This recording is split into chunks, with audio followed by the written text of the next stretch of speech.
സിജോ, നമുക്കറിയാം SIT കഴിഞ്ഞ ദിവസങ്ങളിൽ ശബരിമലയിലും പ്രത്യേകിച്ച് ആറന്മുളയിൽ ഈ സ്വർണം സൂക്ഷിച്ചിരിക്കുന്ന ആറന്മുളയിലെ സ്ട്രോങ് റൂം, സന്നിധാനം അടക്കമുള്ള സ്ഥലങ്ങളിൽ പരിശോധന നടത്തുന്നു. കൃത്യമായി തന്നെ ഈ പോറ്റിയെ, ഉണ്ണികൃഷ്ണൻ പോറ്റിയെ കൃത്യമായി തന്നെ ചോദ്യം ചെയ്യുന്നു. സ്മാർട്ട് ക്രിയേഷൻസുമായി ബന്ധപ്പെട്ട പുറത്തു വരുന്ന അതിനോട് ബന്ധപ്പെട്ട അനുബന്ധിച്ച ആളുകളെയെല്ലാം തന്നെയും ചോദ്യം ചെയ്യുന്നു. അന്വേഷണ സംഘം ഹൈദരാബാദിലേക്ക് പോകുന്ന സാഹചര്യം. ഇങ്ങനെ കൃത്യമായ തെളിവുകളുടെ ഒരു ഏകീകരണം നമുക്ക് ഈ കേസിൽ കാണാൻ കഴിയും. അതുകൊണ്ട് തന്നെ ആയിരിക്കാം ഒരുപക്ഷെ ഈ കസ്റ്റഡിയിലെടുക്കാൻ ഇത്രയും നാൾ എടുത്തു വന്നത്. ഏതായാലും ഏതെങ്കിലും കൂടുതൽ വിവരങ്ങൾ ലഭിക്കുന്നുണ്ടോ സിജോ?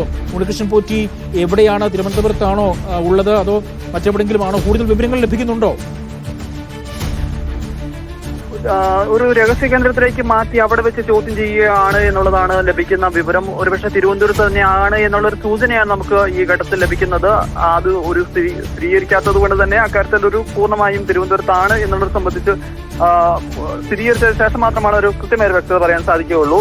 എന്തായാലും അന്വേഷണ സംഘം ഇത് ഏതെങ്കിലും ഓഫീസുകളിലോട്ടോ, ഇവിടെയുള്ള പ്രധാനപ്പെട്ട ഓഫീസുകളിലേക്കൊന്നും ഉണ്ണികൃഷ്ണൻ പോറ്റിയെ വിളിക്കാനോ ചോദ്യം ചെയ്യാനോ താല്പര്യപ്പെടുന്നില്ല. കാരണം അതൊരു മീഡിയ അറ്റൻഷൻ കാര്യമായി പാടില്ല എന്നുള്ളൊരു കാര്യമുണ്ട്. അത് മീഡിയ അറ്റൻഷൻ വന്നു കഴിഞ്ഞാൽ സ്വാഭാവികമായത് ഉണ്ടാക്കാൻ പോകുന്ന ചർച്ചകളും മറ്റു കാര്യങ്ങളെല്ലാം പരമാവധി ഒഴിവാക്കുക എന്നുള്ള ഒരു ഉദ്ദേശം കൂടിയുണ്ട്. മാത്രമല്ല ഒരു രഹസ്യ സ്വഭാവത്തോടു കൂടി ഇതിന്റെ അന്വേഷണം വേണം എന്നൊരു നിർദ്ദേശമാണ് ഹൈക്കോടതിയുടെ ഭാഗത്തുണ്ടായിരുന്നത്. അതുകൊണ്ട് അത് ആദ്യഘട്ടത്തിൽ മുതൽ തന്നെ ആ രഹസ്യ സ്വഭാവം പാലിച്ചുകൊണ്ട് തന്നെയാണ് SITയുടെ ഓരോ നീക്കവും തന്നെ എടുത്ത് പറയേണ്ടി വരും. കാരണം പലയിടങ്ങളിൽ ഈ പറയുന്നത് പോലെ പരിശോധനകൾ നടത്തുന്ന അത്തരം വിവരങ്ങൾ ആരംഭിച്ചതിന് ശേഷം മാത്രമാണ് പലപ്പോഴും ആ ഘട്ടത്തിൽ അതുമായി ബന്ധപ്പെട്ട വിവരങ്ങൾ നമുക്ക് പോലും പല ഘട്ടങ്ങളിലും ലഭിച്ചിരുന്നത്.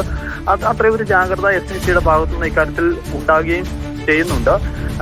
ഈ നമ്മള് ഉണ്ണികൃഷ്ണൻ പോറ്റിയെ ദേവസ്വം വിജിലൻസ് ചോദ്യം ചെയ്തിരുന്നു. ദേവസ്വം വിജിലൻസ് ചോദ്യം ചെയ്യുന്ന സമയത്ത് ദേവസ്വം ബോർഡ് ഓഫീസിലേക്ക്, അവരുടെ ഓഫീസിലേക്ക് വിളിച്ച് വരുത്തി ചോദ്യം ചെയ്യുകയാണ് ചെയ്തിരുന്നത്. പക്ഷേ ഇപ്പോൾ അങ്ങനെയല്ല. SIT അതിന്റെ രഹസ്യ സ്വഭാവം നിലനിർത്തുന്നതിന്റെ ഭാഗമായി തന്നെയാണ് ഇപ്പോൾ ഒരു പ്രത്യേക കേന്ദ്രത്തിലേക്ക് മാറ്റുകയും ചെയ്തിരിക്കുന്നത്. SIT സംഘം രാവിലെ ഉണ്ണികൃഷ്ണൻ പോറ്റിയുടെ വീട്ടിലെത്തി അവിടെ നിന്ന് ഉണ്ണികൃഷ്ണൻ പോറ്റിയുമായി പോയി എന്നാണ് അറിയാൻ സാധിക്കുന്നത്. ഇപ്പോൾ ഉണ്ണികൃഷ്ണൻ പോറ്റി വീട്ടിൽ ഇല്ല എന്നുള്ള ഒരു വിവരം വന്നതോടെ, അതുകൂടി സ്ഥിരീകരിച്ചതോടുകൂടിയാണ് കസ്റ്റഡിയിലാണ് എന്നുള്ളത് സംബന്ധിച്ച ഒരു ഏകദേശ വ്യക്തതയിലേക്ക് നമ്മൾ എത്തിക്കുകയും ചെയ്തിരിക്കുന്നത്. എന്തായാലും വളരെ നിർണായകമായ മണിക്കൂറുകളിലേക്ക് തന്നെയാണ് അന്വേഷണ സംഘം കടന്നു പോകുന്ന കാര്യത്തിൽ സംശയമില്ല. കഴിഞ്ഞ ഒരാഴ്ചയായി ഈ അന്വേഷണവുമായി ബന്ധപ്പെട്ട് കേരളത്തിനകത്തും പുറത്തും വിവിധയിടങ്ങളിൽ ഒരേ സമയം എത്തി പരിശോധന നടത്തുകയും മൊഴികൾ ശേഖരിക്കുകയും അതുമായി ബന്ധപ്പെട്ട തെളിവുകൾ ശേഖരിക്കുകയും ചെയ്ത് വളരെ കൃത്യമായ ചോദ്യാവലി തയ്യാറാക്കിയതിനു ശേഷമാണ് ഉണ്ണികൃഷ്ണൻ ഇപ്പോൾ ഈ ചോദ്യങ്ങൾക്ക് മുന്നിൽ ഇരിക്കുന്നത്. യാതൊരു സംശയവുമില്ല, ഇത്തരം കാര്യങ്ങൾക്ക് ഉണ്ണികൃഷ്ണൻ പോറ്റി വളരെ കൃത്യമായി മറുപടി പറഞ്ഞേ സാധിക്കുകയുള്ളൂ.